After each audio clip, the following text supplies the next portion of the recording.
the work of an Iowa-based organization, Bailing Out Benji, kind of helped spark this investigation. Can you tell me about that? That resolution filed in King County Superior Court requires the company to pay the state $3.75 million with interest. Bailing Out Benji regularly looks through these records of dogs' movement from state to state. Bailing Out Benji played a key part in unraveling a nationwide puppy scheme. Bailing Out Benji, an organization that's been working across the country to stop the pipeline of puppy mill breeders. Bailing Out Benji.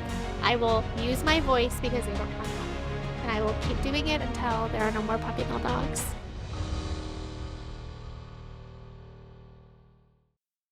Hello, and welcome to Truth Lies on Puppy Mills, Bailing Out Benji's podcast. I am Kristen, and running the show with me today is Jalaine and Louie. And we have a really cool episode for you today. You will hear me talk about all the time how our volunteers are just rock stars.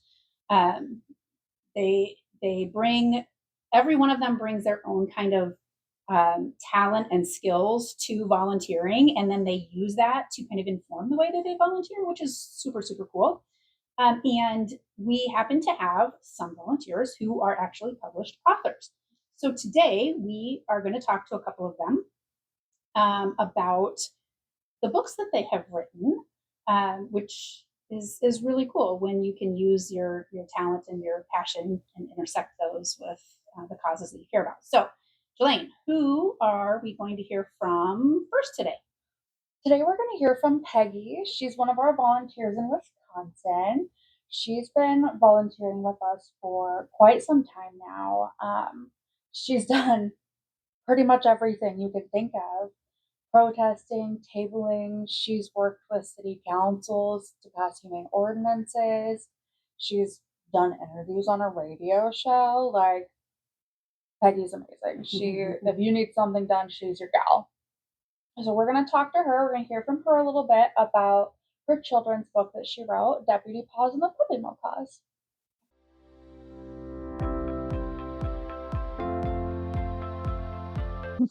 Well, thank you, Peggy, for joining us for this part of this episode. We're really excited to talk to you and hear a little bit more about your author's journey. But before we get into that, I'd love for the audience to hear how you got involved with Bailing Out Benji and what are some of the things you've done and continue to do while volunteering. Sure. So I think it was back in 2017 is when I became a volunteer with Bailing Out Benji.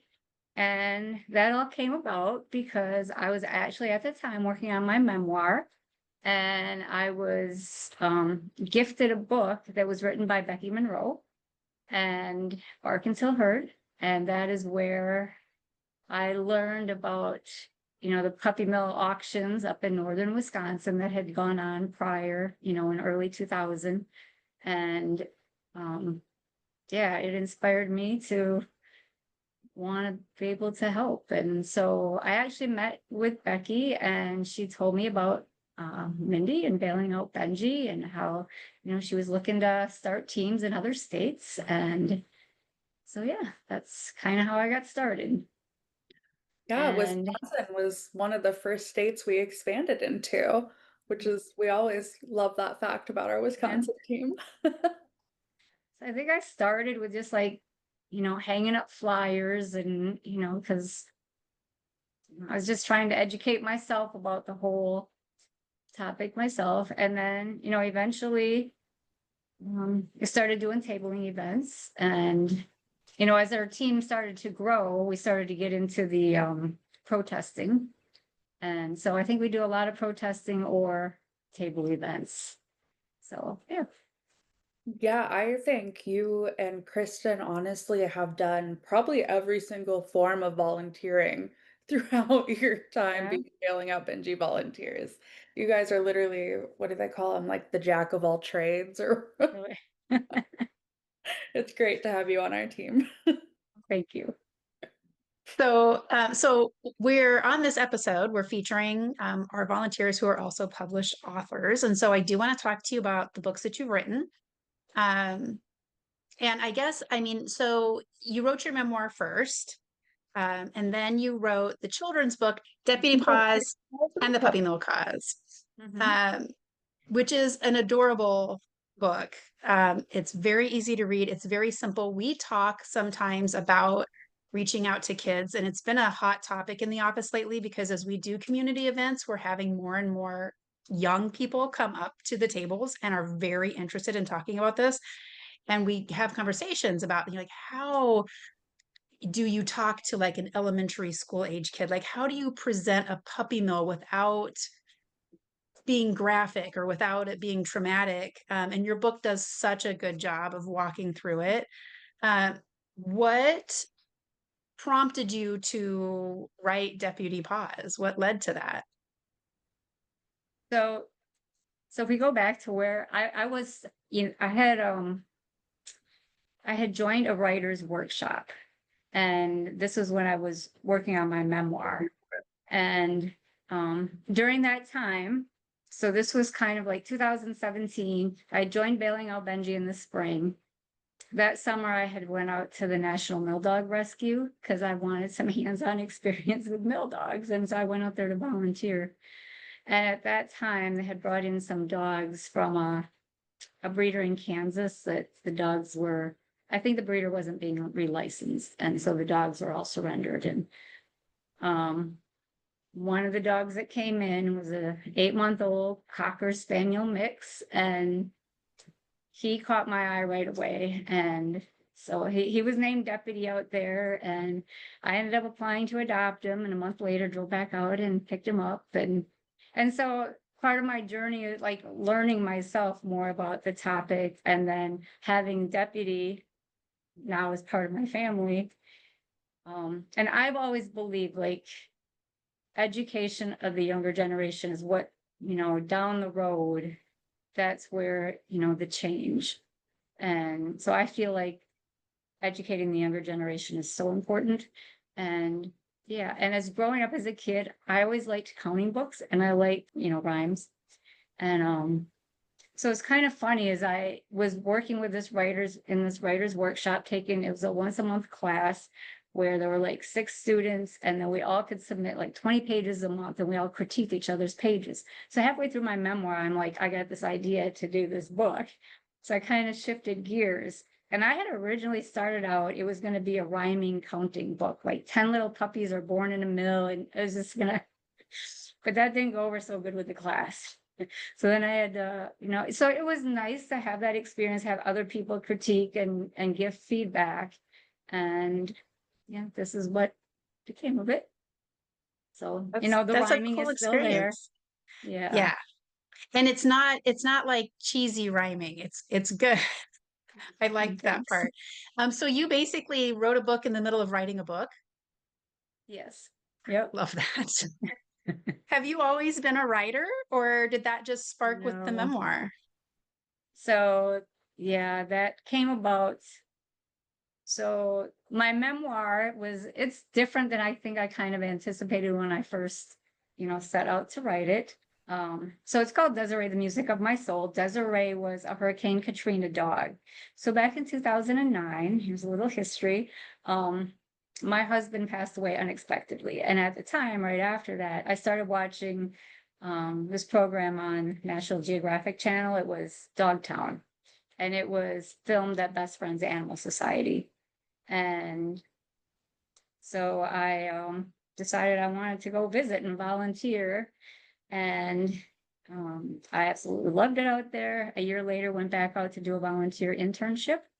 And part of that internship required a project dog. And so that first day, I got a list of like all these dogs that were potential to be, you know, an internship dog. And it was the very last dog of the day that I visited was Desiree. And I mean, we sat in her run. I sat with the caretaker. He was getting out her file, and she sat down, rolled over, went belly up. And it was just like, she won me over from that moment. She became my sleepover dog. That was another criteria. So out there, you can have a dog that you take back to your place overnight, like they sleep over with you, and then you take them back the next morning. And so she was with me. Yep. And then a year later, I applied to adopt her. And part of that journey of adopting her, because she was a Katrina rescue, and I learned some of her history. Like, she had been a fence jumper, she could jump 6-foot fences, and she had been in several homes. I think I was her sixth family. And I was so curious about like what happened in Katrina, how, and I'm a very much a Google and like looking for information. And I came upon a site. It was Flickr, so I'm not a big, social media person, but back then Flickr, and this woman had posted a page of all these dogs. It was like 700 pages of pictures on Flickr of dogs back in the day of Katrina that were found, and they're trying to find owners. Well, going through them, I found 2 pictures of her, and one of them was her standing outside of her home. And that led me on this journey to try and find her owner. So through this whole process of like gathering all this information, because I did go to New Orleans over, was it the 10th anniversary of Katrina?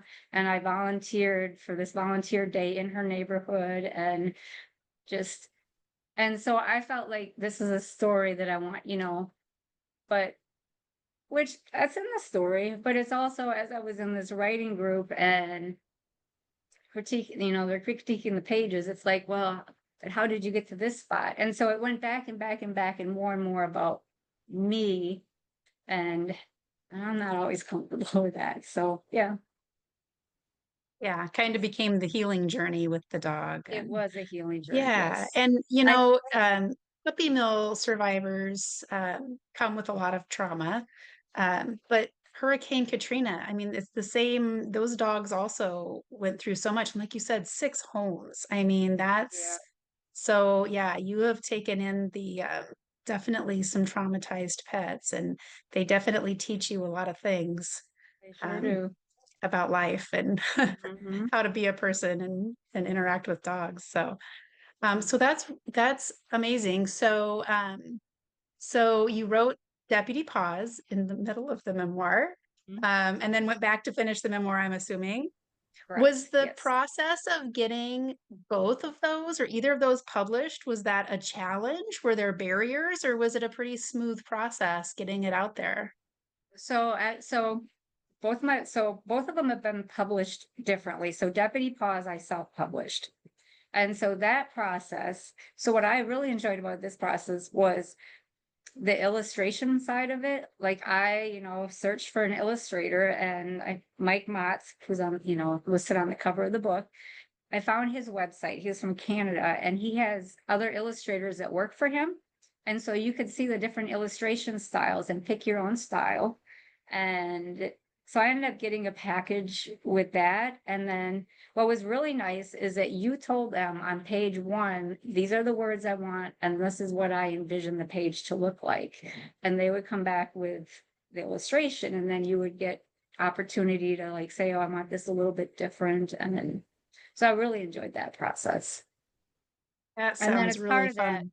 that, and then as part of that, then they put it out on Amazon and set it all up for you.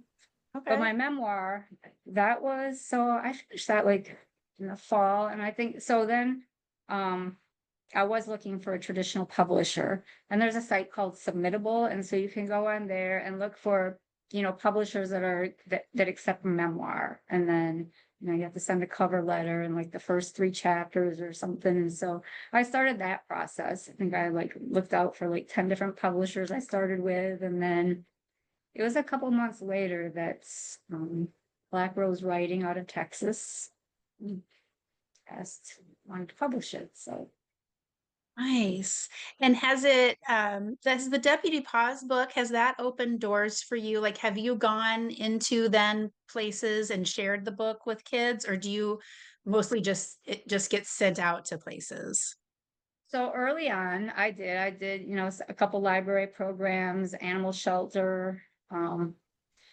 Yeah, that's kind of faded off. I think life, for me, working and life just gets busy and doing, different things. And I cannot tell you how many Deputy Paws books I have personally handed out to children that we've spoken to. Like, this book's making its way around central Iowa. Yeah, it really does answer that struggle of how do you start that conversation with the younger kids? And it is, and they get it. We cannot underestimate these kids. Like they get it. And the middle school, junior high age that we have coming and talking to us, I'm astounded at how much they know already. Or you just give them one little clue and their brain can already go like, oh my gosh, yeah, I see why that's bad. And just it's so encouraging. And you said it earlier that I mean they're the future dog buyers. But also kids these days, that makes me sound so old. Kids these days have a lot of influence in their home. So when parents say, hey, we're gonna, as a family, we're gonna go buy a dog, I expect what I know of young people these days, I expect them to speak up and say, okay, where are we going to do that? How are we going to do that? How do we know we're getting it from a good place? So um, kids can have a huge influence. They're definitely change makers. So any tool that we can get like this when we have interested kids, approach us, or classroom teachers or libraries, it's an amazing resource to get out there. And clearly, I mean, as you go through the book, you can see you're tracking kind of your journey with Deputy Paws as well, and with volunteering. I mean, you mentioned National Puppy Mill Rescue, and you mentioned I think Best Friends is mentioned in there. You mentioned bailing out Benji. There's an illustration with a tabling event. And so it's very much just kind of that timeline of your journey. And I love that you, when your interest is piqued about something, you go there. And it's not passive, right?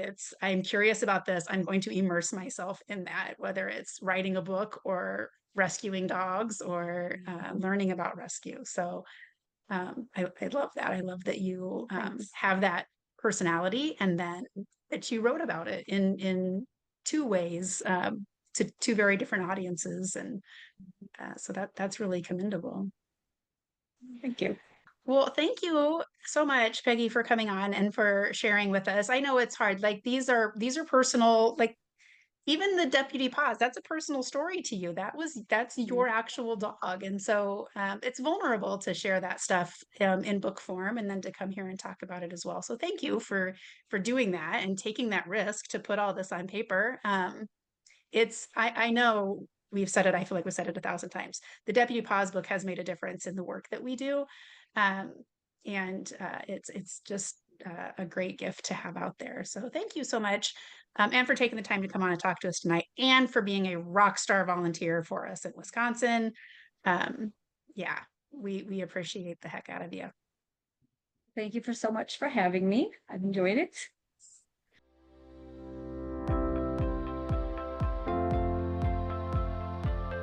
Okay, next we're going to hear from Molly. She's one of our volunteers who's also been volunteering with us for a while, who's also in Wisconsin. Who knew we had so many authors in Wisconsin? Right? Let's hear it for Wisconsin. Woo! Molly's done a lot of protest and tabling events as part of our Wisconsin team, and she never shies away from a conversation about puppy mills when she meets someone, which is, we love that. Yes. So Molly wrote her book, Save Our Dogs. It's geared towards a young adult audience, and so we're going to talk to her a little bit about that process.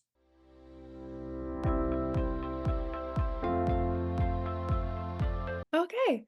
Well, Molly, thank you so much for joining us today. How did you get involved with bailing out Benji, and what inspired you to get into this type of advocacy?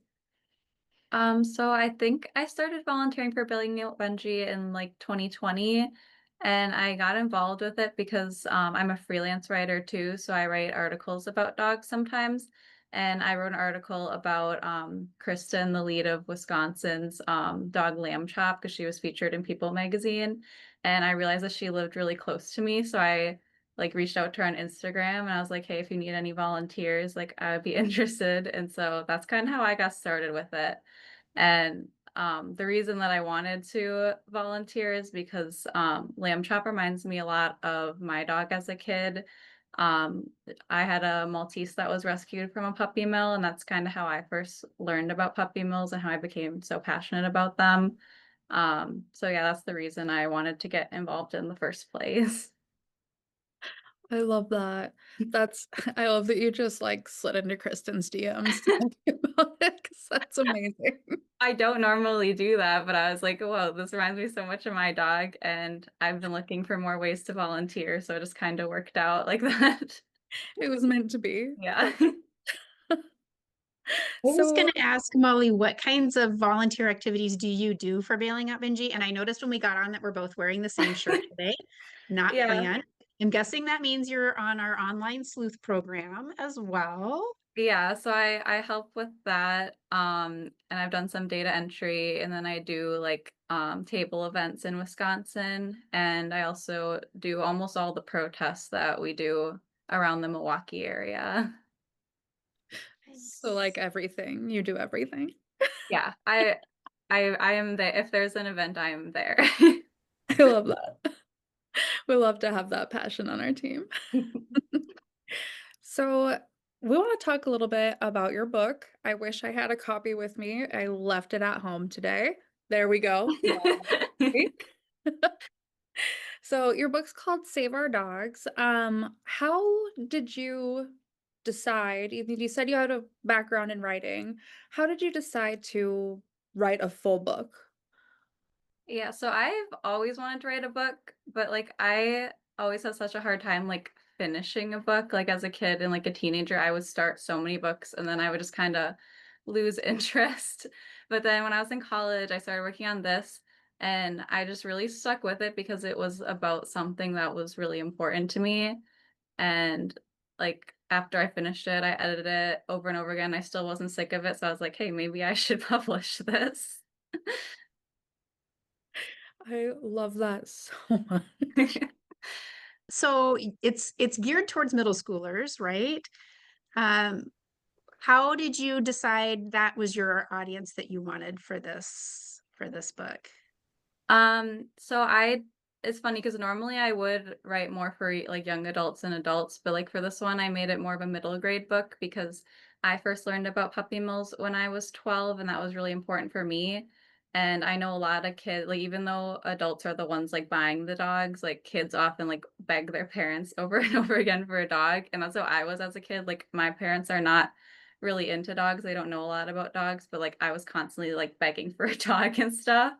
And so I'm glad that they like took like the rescue route and we rescued a puppy mill survivor, but like a lot of parents don't really know like where to get a dog from. They might not know to do research. So I was like, it would be good for like kids who love dogs to learn more about it. Because it was really important for me at that age. So that's kind of why I decided to make this book for a younger audience. I love that. And I'm noticing as we do tabling events, um, quite often we have younger people, middle school, high school age, coming to the tables to talk to us about what we do. And they are surprisingly informed, or just naturally get it a little more sometimes, and are just very interested and curious about it. So I love that there is a book about this geared towards younger people, because I do think, I mean, obviously that's the next generation of people who are getting pets and the next generation of advocates. Yeah. So we should probably do a synopsis of what the book is about. Oh yeah. My book Saver Dogs is about a 12-year-old girl who her parents run a puppy mill, and at first she doesn't really realize that anything is wrong because she wants to trust her parents and she doesn't really know any different. But like over time, as she gets more experience with dogs, she realizes that they're not treating them well, so she comes up with a plan to save the dogs. And that's kind of the gist. I am just intrigued by the process of writing the book. So obviously, this is something that's near and dear to your heart because you had the experience with a puppy mill survivor at a young age, and you're involved in this work as an advocate.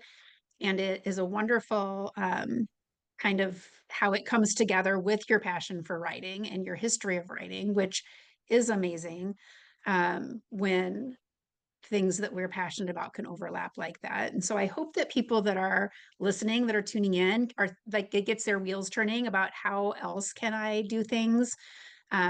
I like to do different like crafting types of things. And sometimes you're like, well, what do I have to contribute? Because I just like to make things with my hands. Like, well, you can absolutely contribute in a way, even if it's just selling things and donating the money or whatever, or, donating things to raise money.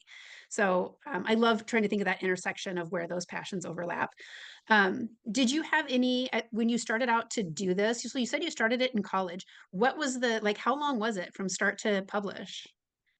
Um, Writing it probably took like a year maybe, but then like several years after that, I just kept like editing it over and over again because I really wanted it to be perfect. And then at first, I was gonna traditionally publish it just because I thought that was like the only route to take. But then, like, the more I researched it, I was like, I was worried they would like change it too much, and I didn't want like my message to get lost. So I looked into self-publishing instead, which ended up taking longer because then I had to like hire my own editor, hire my own cover designer and stuff. Um, so I'm trying to think. I want to say maybe like 5 years total it took to like get it all done. I know a lot of authors do it faster, a lot of them are slower, but I edited it so many times because I was like, it needs to be perfect. Yeah, and that protection of making sure that it goes out into the world how you want it to go out into the world. So how did you launch it into the world then? Like, what did that look like? How did you get it out to people or spread the word about it? Um, like, how did I get it like, how did I go about publishing it or, like, promoting it and stuff, or both, I Kind of guess? the promotion piece of it. So in my mind, like, you spend all this time writing and editing and then you publish it and then you're like, here world. And then like, how do you get it out to make sure that it's getting into the hands of people that you want to have it? Yeah, honestly, that's way harder than, like, writing and publishing is, like, actually getting people to read it. It's a lot of just, like, posting on social media, like, constantly, and luckily I got, like, a lot of sales early on because I already know a lot of people that like books and dogs, which helped. But like the longer it's been published, it's been kind of hard to reach new people. But most of my like um people who buy my book, I think I find through TikTok. That seems to be the easiest way um to like reach new people because I feel like on like Facebook and Instagram, you're just reaching people who are already following you, which they already have your book, so it's not really that helpful. Where like TikTok, usually like a couple hundred people will see it, so I feel like that's where I've made the most progress.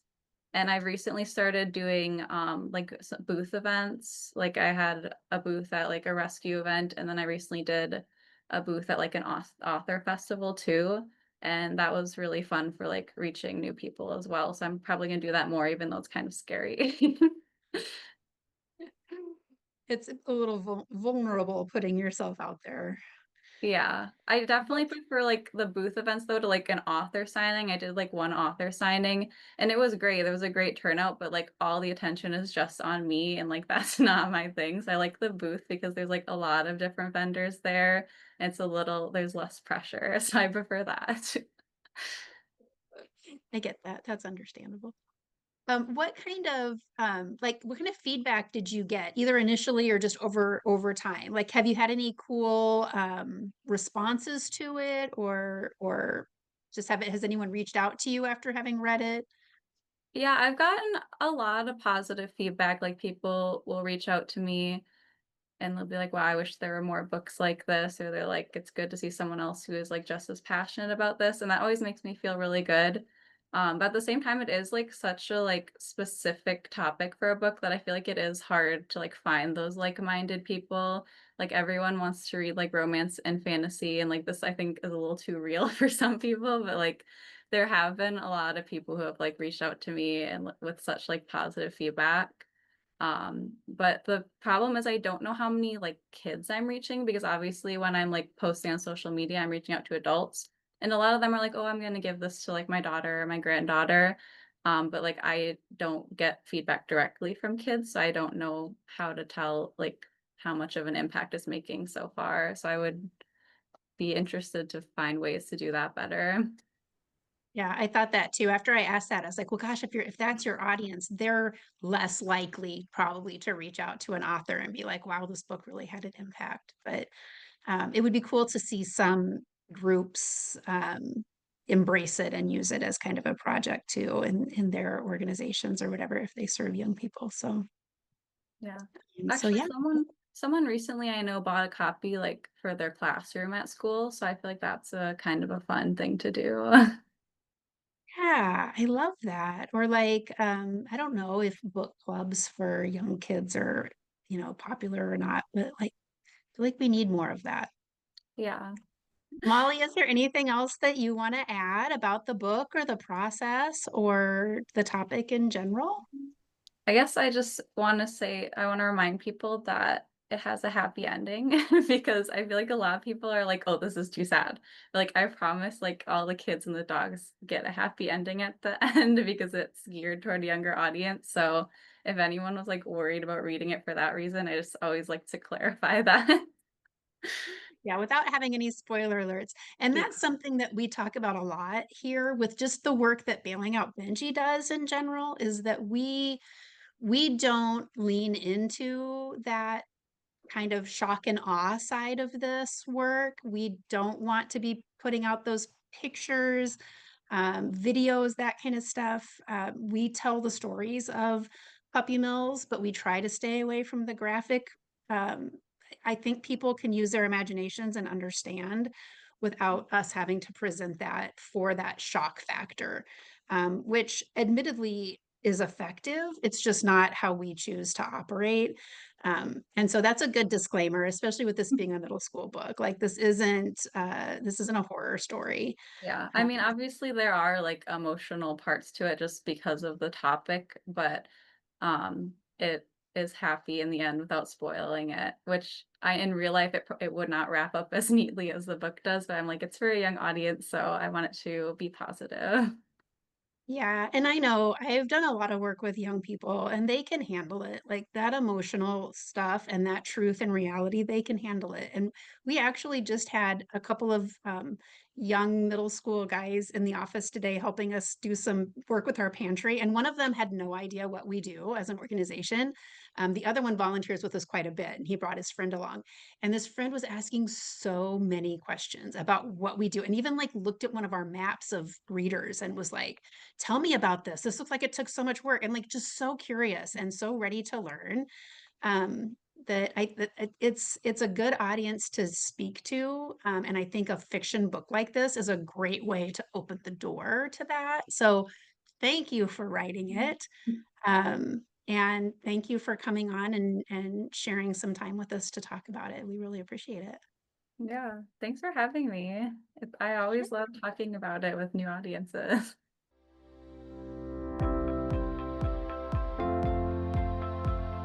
So we're super grateful for Peggy and Molly for taking the time to come on the podcast, to record those, to share their stories with us.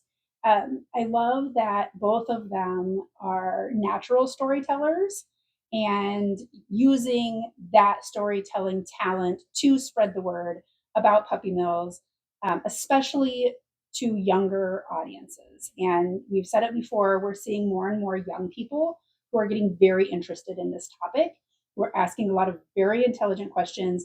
These are the future puppy buyers in this country. And also, kids have a lot of sway in their homes. So I think it's so important to be educating kids and to do it in such a delicate way as the two of them have in sharing their stories. So for those of you watching at home, I do have copies of their books. This is Deputy Paws and the Puppy Mill Cause by Peggy Race, an amazing book for young kids to help introduce the concept without being traumatic. And then Save Our Dogs by Molly Weinfurter.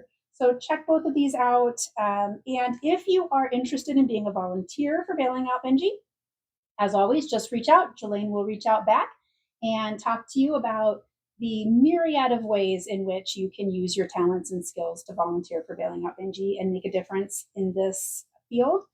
And of course, as always, if you're impacted by the podcast and the work that we do, feel free to click our donate button and make a donation that way.